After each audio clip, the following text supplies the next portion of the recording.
S P George Joseph കൂടി spot ലൈവിൽ തത്സമയം ചേരുന്നുണ്ട്. ശ്രീ ജോർജ് ജോസഫ്, അവിശ്വസനീയമായ കാര്യങ്ങളാണ് ഇടുക്കി കട്ടപ്പനയിൽ നിന്ന് പുറത്തു വരുന്നത്. ഒരു പിതാവിനെയും സഹോദരിയുടെ 2 ദിവസം മാത്രം പ്രായമുള്ള കുഞ്ഞിനെയും കൊലപ്പെടുത്തുക, കൊന്നു കുഴിച്ചു മൂടുക. അത് 8 വർഷം മുൻപ് നടന്ന ഒരു കുഞ്ഞിന്റെ കൊലപാതകം 8 വർഷം മുൻപ് നടന്നത്. ഇത്രയും വർഷം അത് പുറം ലോകം പോലും അറിഞ്ഞില്ല എന്ന് പറയുമ്പോൾ അത് വിശ്വസനീയമായ ഒരു കാര്യം തന്നെയാണോ? ഇങ്ങനൊരു നരബലി, അതായത് നമ്മൾ ഇലന്തൂർ നരബലിയെ കുറിച്ച് കേട്ടപ്പോൾ മലയാളികൾ ഒന്നടങ്കം ഞെട്ടിയതാണ്.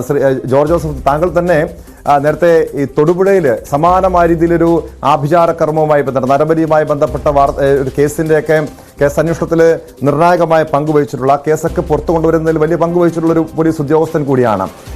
ഈ ഇടുക്കി കട്ടപ്പനയിലെ ഈ ആഭിചാര ക്രിയയുമായി ബന്ധപ്പെട്ട കൊലപാതക വിവരങ്ങളെക്കുറിച്ച് അല്ലെങ്കിൽ സംശയത്തിലേക്ക് വരുമ്പോൾ അത് പൂർണ്ണമായും വിശ്വസനീയമായ കാര്യങ്ങളാണോ പുറത്തു വരുന്നത്, ശ്രീ ജോർജ് ജോസഫ്?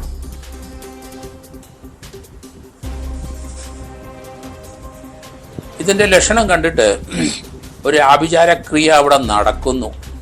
അതുകൊണ്ടല്ലേ അമ്മയും പെങ്ങളെ അവിടെ പൂട്ടിയിടുന്നത്. പിന്നെ ഈ ക്രിയകൾ ചെയ്യാനുള്ള ചില എക്യുപ്മെന്റുകളൊക്കെ ആ വീട്ടിൽ നിന്ന് പോലീസ് കണ്ടെടുത്തിട്ടുണ്ട്. അപ്പം ഒരു 2 ദിവസം പ്രായമുള്ള ഒരു കൊച്ചിനെ അതിനെ കൊന്നു കുഴിച്ചുമൂടി അല്ലെങ്കിൽ മന്ത്രവാദം ചെയ്ത് അതിനെ കൊന്നു, അവർക്ക് യശസ്സും സാമ്പത്തിക നേട്ടവും ഉണ്ടാകും എന്നൊക്കെ ചിന്തിച്ചുകൊണ്ട് തീർച്ചയായിട്ടും മലയാളികൾ നമ്മൾ സൂക്ഷിക്കണം. കാരണം ആരാണ് ഈ മലയാളി എന്ന് ഞാൻ പലപ്പോഴും ചോദിക്കുന്നത് ഇത് ഇങ്ങനെയൊക്കെയുള്ള കാര്യം കൊണ്ടാണ്. കൃഷ്ണൻകുട്ടിയെ നമുക്കറിയാം, തൊടുപുഴയിലെ കൃഷ്ണൻകുട്ടിയെ, അയാൾ ഒരു മന്ത്രവാദിയായിരുന്നു. അയാളുടെ ഭാര്യയും അയാളും 2 കുട്ടികൾ, പ്രായപൂർത്തിയായ 2 കുട്ടികൾ, അവർക്ക് കോളേജ് വിദ്യാഭ്യാസമുള്ളവരും സയൻസ് പഠിച്ചവരുമാണ്. പക്ഷെ അയാൾ നിർബാധം മന്ത്രവാദം തുടങ്ങിക്കൊണ്ടേയിരുന്നു. അയാളെ ശിഷ്യന്മാർ 2 പേര്, അതിലൊരുത്തൻ അവനെ അടിമാലി അടുത്ത് ഇടുക്കിക്കാരൻ തന്നെയാണ്. അയാൾ വന്ന് ഇയാളുടെ മന്ത്രത്തിൻ്റെ ഉള്ള ശക്തി ആവാഹിച്ചെടുക്കാൻ വേണ്ടിയിട്ട് അയാളും അയാളുടെ കൂട്ടുകാരനും വന്ന് ഇവരെ 4 പേരെ മന്ത്രവാദത്തിൻ്റെ ഇടയ്ക്ക് കൊല്ലുകയാണ്. കൊന്നിച്ച് അവരെ ഒന്നിച്ച് കുഴിച്ച് ഒരു കുഴിക്കകത്ത് 2-3 ഡെഡ് ബോഡി ഒന്നിൻ്റെ പുറത്ത് ഒന്നായിട്ട് കുഴിച്ചു വെച്ചു. അപ്പം അന്നത് മാന്തമ്പം ഞാൻ പറഞ്ഞു ഇത് മന്ത്രവാദം തന്നെയെന്ന് എല്ലാവർക്കും അതിശയമായിരുന്നു. കാരണം അത് മന്ത്രവാദമാണ്. മന്ത്രവാദം രഹസ്യമായിട്ട് കേരളത്തിൽ നൂറ്റാണ്ടുകളായിട്ട് നടക്കുന്നുണ്ട്, ഇപ്പോഴും നടക്കുന്നുണ്ട്. നമുക്കൊക്കെ നല്ല വിദ്യാഭ്യാസം ലഭിച്ചു എന്നൊക്കെയാണ് പറയുന്നത്. ആരാണ് ഈ മലയാളി എന്നുള്ള ഇതിൽ നമുക്ക് മനസ്സിലാവും. എലന്തൂരിലെ സംഭവം നമ്മൾ പ്രതീക്ഷിച്ചില്ലല്ലോ. 2 ലോട്ടറി കച്ചവടക്കാരി എറണാകുളത്ത് റോസ്ലിയും അതുപോലെ പത്മ, 2 പേരെയും കൊന്ന് അതിൻ്റെ ആ മനുഷ്യ മാംസം ഭക്ഷിച്ചു എന്ന് വരെ വന്നു. അവനകത്ത് ലൈലയും അതുപോലെ എലന്തൂരിലെ അവരുടെ ഭർത്താവ് ഭഗവൻ സിംഗും ഷാഫി എന്ന മന്ത്രവാദി, അവർ 3 പേരും കൂടെയാണ് ആ കൊലപാതകം ചെയ്തത്. കൃഷ്ണൻകുട്ടിയുടെ 4 പേര് കൊന്നുകളഞ്ഞു. ഇത് ഒരു മന്ത്രവാദത്തിൻ്റെ ലക്ഷണമായിട്ടാണ് എനിക്ക് തോന്നുന്നത്. കാരണം എനിക്കറിയാവുന്ന സ്ഥലങ്ങളൊക്കെ തന്നെ അത്. നമുക്ക് അവിടെ കട്ടപ്പന അല്ലെങ്കിൽ ഇടുക്കി ജില്ലകളിലൊക്കെ രഹസ്യമായിട്ട് പലരും വന്ന് ഇതുപോലെ മന്ത്രവാദം ചെയ്ത് പോകുന്നുണ്ട്. കക്കാട്ടുകട എനിക്കറിയാം, കാഞ്ചിയാറിനടുത്തുള്ള സ്ഥലമാണ്. അവിടെ ഇവർ ഒരു വീട് എടുക്കുന്നത് തന്നെ സഹോദരർ അപ്പനും മാത്രമേ ഉള്ളൂ എന്നാണ് പറഞ്ഞത്. ഒരു വീട് വാടകയ്ക്ക് എടുത്തത് സ്ത്രീകളാരും ഇല്ല എന്നാണ് പറഞ്ഞിരിക്കുന്നത്. അവിടുത്തെ പഞ്ചായത്ത് മെമ്പർ അത് പറഞ്ഞിട്ടുണ്ട്. ഇയാളുടെ അപ്പനും മാത്രമേ ഉള്ളൂ എന്ന് പറഞ്ഞാണ് അവിടെ വീടെടുത്തത്. പക്ഷേ ഇപ്പം പോലീസ് വന്നപ്പം വീടിനകത്ത് അമ്മയും സഹോദരിയും പൂട്ടിയിട്ടിരിക്കുന്ന കണ്ടു. അതൊരു മന്ത്രവാദത്തിൻ്റെ ലക്ഷണമാണ്. കൊലയ്ക്ക് അവരെ വിധേയമാക്കും. കാരണം മന്ത്രവാദികൾ 6 വർഷം മുമ്പ് ഒരു 2 ദിവസം പ്രായമുള്ള കൊച്ചിനെ കൊന്നവരാണ്. അപ്പനെ ഇപ്പം കാണാനില്ല, ആ പിതാവിനെ കൊന്നിരിക്കുന്നു. അവർ താമസിക്കുന്ന ആ മുറിയിൽ അവിടെ കുഴിച്ചിട്ട് കോൺക്രീറ്റ് അവിടെ ഇട്ട് മൂടിയിട്ടുണ്ട്. അത് പോലീസ് കണ്ടെടുത്ത് പോലീസ് കാവലട ഏർപ്പെട്ടിട്ടുണ്ട്. ഇത് 2 ഡെഡ് ബോഡി എന്തായാലും കിട്ടിയേ ഒക്കുള്ളൂ. അത് ഇവരുടെ മന്ത്രവാദത്തിൻ്റെ ശക്തി മനുഷ്യക്കുരുതിയിലാണ്. നമുക്കറിയാം, ഇങ്ങനെ 2-3 കേരളത്തിലെ മന്ത്രവാദം നൂറ്റാണ്ടുകൾക്ക് മുമ്പ് 10,000-2000 വർഷങ്ങൾക്ക് മുമ്പ് പോലെ ഉണ്ട്. വാമമാർഗവും ദക്ഷിണമാർഗവും എന്ന് പറഞ്ഞാണ് അത് നിൽക്കുന്നത്. ദക്ഷിണമാർഗത്തിലാണ് ആധുനിക മന്ത്രവാദങ്ങളൊക്കെ വന്നുള്ളൂ. പക്ഷെ നരബലി വാമമാർഗം തന്നെയാണ്. കാരണം നമ്മുടെയൊക്കെ പാരമ്പര്യത്തിൽ അധിഷ്ഠിതമാണ് ഈ നരബലിയും മന്ത്രവാദവും. അതുപോലെ ചാത്തനേറും ചാത്തന്മാരും ഓടിയന്മാരും ജിന്ന്, കോഴിക്കോട് ഭാഗത്തൊക്കെ ജിന്നാണ്. അപ്പം ഇത് ഒടിയന്മാരുണ്ട്, ചാത്തന്മാരൊക്കെ ഉണ്ട്. ഇതൊക്കെ മലയാളത്തിലെ പണ്ട് മുതലേ നമ്മളൊക്കെ കേട്ട് പഴകിയ പല പല പല പുസ്തകങ്ങളിൽ ഇത് കിടപ്പുണ്ട് ഇപ്പോഴും. എന്തായാലും ഇതൊരു കട്ടപ്പനയിലെ തീർച്ചയായിട്ടും 3 വീട് മാറിയിരിക്കുന്നു. പോലീസ് അവിടെ കാട് ഏർപ്പെടുത്തിയിട്ടുണ്ട്.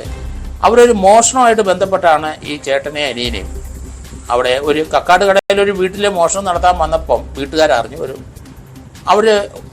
അവർ രംഗത്ത് വന്നതോടുകൂടി ഇവർ രണ്ടുപേരും ഒരാളെ പിടിച്ചെന്ന് തോന്നുന്നു, ഒരാൾ ഇറങ്ങി ഓടി, അയാളുടെ കാല് ഓടുകയും ചെയ്തു. പക്ഷെ ഇനി ഇവർ മന്ത്രവാദിയാണെങ്കിൽ അവിടെ കട്ടപ്പന ടൗണിനടുത്ത് തന്നെ ഒരു വീട്ടിൽ 2 പേരെ കൊന്നിട്ടുണ്ട്. അതുകൂടെ കട്ടപ്പന പോലീസ് നോക്കണം. അത് തെളിയാതെ കിടക്കുകയാണ്. മോഷണ സമയത്ത് കൊന്നതാണോ, ഇനി അത് നരബലി അവിടെ ആ വീട്ടിലൊരു നരബലി നടത്തിയതാണോ?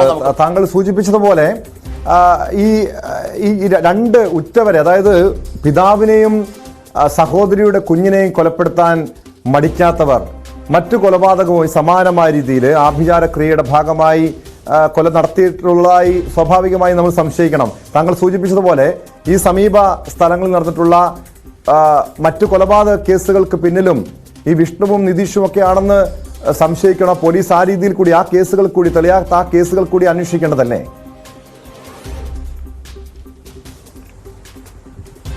അതനുസരിച്ച് കട്ടപ്പന തന്നെ വലിയൊരു മർഡർ നടന്നിട്ടുണ്ട്. അത് മോഷണ സമയത്താണ്. അത് കട്ടപ്പന ടൗണിൻ്റെ ഒരു 2 കിലോമീറ്ററിനകത്താണ് ആ മർഡർ നടന്നിരിക്കുന്നത്. അപ്പോൾ അത് ഇതുവരെ തെളിഞ്ഞിട്ടില്ല എന്ന് ഞാൻ മനസ്സിലാക്കിയിരിക്കുന്നത്. ആ വീട്ടിൽ ഒരാളുണ്ട്, പക്ഷേ അവിടെ ഒരു കുട്ടിയും വേറെ ഒരു സ്ത്രീ എങ്ങോട്ട് മരിച്ചെന്ന് എനിക്ക് തോന്നുന്നു. 2 പേരെ അവിടെ മരിച്ചിട്ടുണ്ട്. അവിടെ മോഷണവും നടന്നിട്ടുണ്ട്. ഇപ്പം ഇയാൾ കയറിയിരിക്കും. ഇവർക്ക് മോഷണ സ്വഭാവവും ഉണ്ട്. പണമില്ലാതെ വരുമ്പോൾ മോഷണത്തിനും പോകും. അതേസമയത്ത് മന്ത്രവാദം ഇവരുടെ ബ്ലഡിൽ പിടിച്ചിറക്കുന്നവന്മാരാണ്.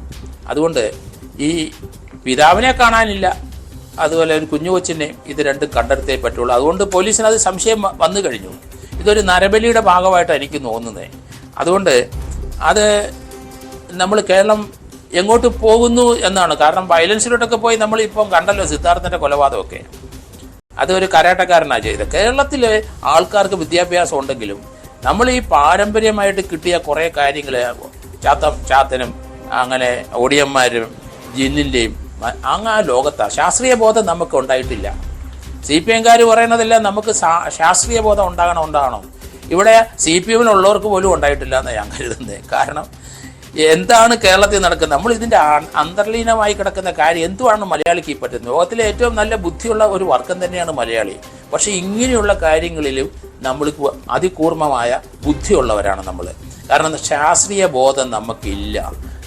തീർച്ചയായും ജോർജ് സൂചിപ്പിച്ചതുപോലെ തന്നെ നമ്മൾ വലിയ പുരോഗമനവാദികളെന്ന് അവകാശപ്പെടുന്ന മലയാളികളാണ് ഈ രീതിയിൽ ആഭിചാരക്രിയയുടെയും ആസ്ട്രോ പ്രൊജക്ഷന്റെ ഒക്കെ പിന്നാലെ പോകുന്നത്. താങ്കളുടെ വീടിന് തൊട്ട് സമീപത്ത് നന്ദൻകോട് നടന്ന കൂട്ടക്കൊലപാതകം, അതിന്റെ ഞെട്ടൽ പലപ്പോഴും മാറിയിട്ടില്ല. അത് വിദ്യാസമ്പന്നനായിട്ടുള്ള കേഡൽ ജീൻസൺ ഉറ്റവരെ, സ്വന്തം മാതാപിതാക്കളെയും സഹോദരിയെയും ബന്ധുക്കളെയും അടക്കം കൊലപ്പെടുത്തിയ സംഭവം വലിയ ഞെട്ടലോടുകൂടിയാണ് കേരളം കേട്ടത്. ഇപ്പോൾ അതായത് ഈ രക്തബന്ധത്തിലുള്ളവരെ നമ്മൾ കൊല്ലുമോ, അതായത് സ്വന്തം അച്ഛനെയും സഹോദരിയുടെ കുഞ്ഞിനെയും ഒക്കെ ഈ രീതിയിൽ നരബലിക്ക് ഇരയാക്കുമോ എന്നതാണ് കഴിഞ്ഞ ദിവസത്തെ ഈ ഇടുക്കി കട്ടപ്പനയിലെ സംഭവത്തിന് പിന്നാലെ പലരും സംശയത്തോടെ ചോദിച്ചത്. പക്ഷേ താങ്കൾ സൂചിപ്പിച്ച ഈ ഘടകങ്ങളൊക്കെ എടുത്തു നോക്കിയാൽ ഈ 2 കൊലപാതകത്തിന് പിന്നിലും ഈ നരബലി ഉണ്ട് എന്ന് വ്യക്തമായി തന്നെ പരിശോധിക്കേണ്ടതാണ്, സംശയിക്കേണ്ട കാര്യം തന്നെയാണ്. പക്ഷെ പോലീസിനെ സംബന്ധിച്ച് എത്രത്തോളം വെല്ലുവിളി നിറഞ്ഞതായിരിക്കും ഈ അന്വേഷണം, പ്രത്യേകിച്ച് 8 വർഷം മുൻപ് ആ കുഞ്ഞിനെ കൊലപ്പെടുത്തിയ കേസിന്റെ അന്വേഷണം?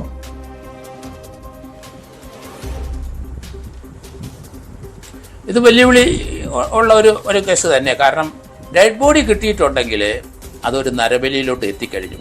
പിന്നെ അതിന് ശാസ്ത്രീയമായി നമ്മൾ അതിൻ്റെ എവിഡൻസ് ഉണ്ടാക്കുന്നതിന് ബുദ്ധിമുട്ടില്ല. കാരണം DNA ഒക്കെ ഇപ്പോൾ വളരെയധികം നമുക്കറിയാമല്ലോ. അതുകൊണ്ട് നമുക്ക് അതിനൊന്നും ശാസ്ത്രീയമായ വെല്ലുവിളികൾ ധാരാളം ഉണ്ട്. സ്കെൽറ്റൻ കിട്ടും. 2 ദിവസം പ്രായമുള്ള കൊച്ചിൻ്റെ അല്പസ്വല്പം ചിലപ്പം ബോൺസ് ഐറ്റം കിട്ടിയേക്കാം. ഇത്ര വർഷമാഴ്ച അല്പം മതിയല്ലോ നമുക്ക്. ആ കുട്ടിയുടെ മാതാപിതാക്കളെ കണ്ടെത്താൻ DNA അത് മതി. ശാസ്ത്രീയമായി പോലീസ് നന്നായിട്ട് അഡ്വാൻസ്ഡ് ആണ്, പഠിപ്പിച്ചിട്ടുണ്ട്. അതുകൊണ്ട് വെല്ലുവിളിയാണ്. പക്ഷേ വളരെ സൂക്ഷ്മതയോട് വേണം ഇതിനകത്ത്. കാരണം അതിനകത്ത് വല്ല പോയിസണായിട്ട് ഐറ്റം വല്ല കൊച്ചിന് കൊടുത്തിരിക്കുന്നുണ്ടോ എന്നൊക്കെയുള്ള കാര്യങ്ങളൊക്കെ ആകുമ്പോൾ അവിടുത്തെ മണ്ണുമൊക്കെ പോലീസ് കൃത്യമായിട്ട് നോക്കണം. ഒരു DYSP അവിടെ ഉണ്ടാവുമല്ലോ, വെറ്ററൻ. അപ്പം ആ ലെവലിൽ ചെന്ന ഒരു DYSP തീർച്ചയായിട്ടും ഇത് നല്ല കൃത്യമായിട്ട് കട്ടപ്പന DYSP ഇത് അന്വേഷിക്കും. കാരണം ഒരുതപ്പെട്ട DYSPമാർക്കെല്ലാം അന്വേഷണം അറിയാവുന്നവരാണ്. പിന്നെ രാഷ്ട്രീയ ചായവൊക്കെ വെച്ച് അങ്ങോട്ടും ഇങ്ങോട്ടും ചാടുന്നതേ ഉള്ളൂ. അല്ലാതെ ഒരു SI CA ആയിക്കഴിഞ്ഞാൽ DYSP ആയിക്കഴിഞ്ഞാൽ ഒരുവിധപ്പെട്ട അന്വേഷണത്തിൻ്റെ മാർഗങ്ങളൊക്കെ അവർക്കറിയാം.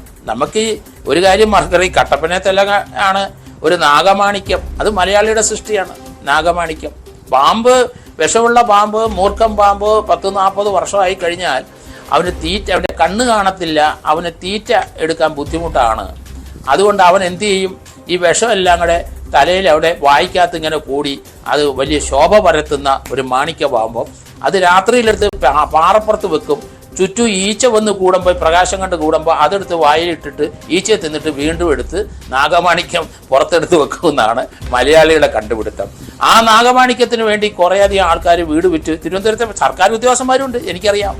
അങ്ങനെ കട്ടപ്പനയിൽ പോയി നാഗമാണിക്യം പറ്റീരാണെന്ന് കണ്ട് ഒരാളെ ഒരു കൊലപാതകം നടന്നിട്ടുണ്ട്. നാഗമാണിക്യം കട്ടപ്പന തന്നെയാണ്. അപ്പോൾ നമുക്ക് മലയാളികളുടെ ആ നിലവാരം നമുക്ക് പൂക്കോട് ഞാൻ അങ്ങോട്ട് പോകുന്നത് എന്താണ്, അവിടെ എല്ലാം ഡീനും PhD കൊണ്ട് ആ കോളേജിനകത്ത് കയറാൻ മേല നമുക്ക് ആർക്കും. പക്ഷെ ചെയ്യുന്ന പ്രവൃത്തി എന്താണ്, പക്ക ക്രിമിനൽസ് അല്ലേ.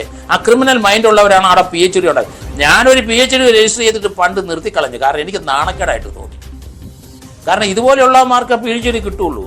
യഥാർത്ഥത്തിൽ PhD കൊടുക്കേണ്ടവർക്ക് അത് ഓണർ ചെയ്ത് കൊടുക്കേണ്ടവരാണ്. കാരണം ഇവിടെയുള്ള ഡീന്മാരെല്ലാം അവരുടെ അന്നന്നയപ്പത്തിന് വേണ്ടിയിട്ട് ഒരു PhD സ്വന്തം ഉണ്ടാക്കും.